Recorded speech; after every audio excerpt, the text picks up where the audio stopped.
Hello and welcome. In this video, we are going to solve the path sum2 problem.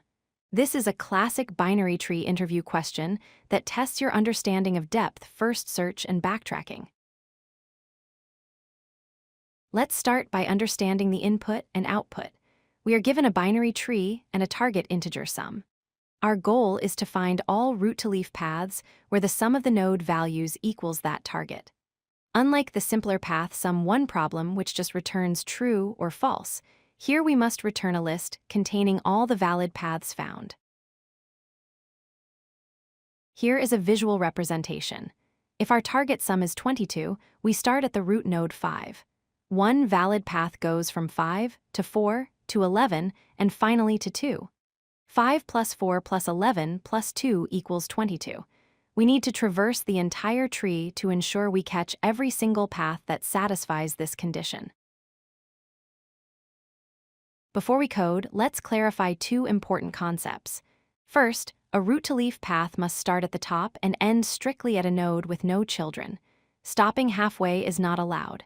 Second, state persistence. As we move down the tree, we need to remember the numbers we have visited so far. We will use a list to store the current path's values. Our strategy relies on depth-first search. We will traverse deep into the tree, adding nodes to our temporary list as we go. When we hit a leaf node, we check if the sum matches our target. Finally, and most importantly, when we finish with a node, we backtrack by removing it from our list to keep the path clean for other branches. Let's look at the logic. In our recursive function, we first push the current node's value into our path list. Then, we check if the current node is a leaf. If it is, and the current sum matches the target, we make a copy of the current path and add it to our results. If it is not a leaf, we continue the recursion for the left and right children. This next part is crucial. After we have finished visiting the left and right children of a node, we are about to return to its parent. Before we do, we must pop the current node from our path list. This backtracking step ensures that when we explore the right side of the tree, the nodes from the left side are no longer in our current path list. Here is the complete algorithm structure. We have a main function that initializes the result list.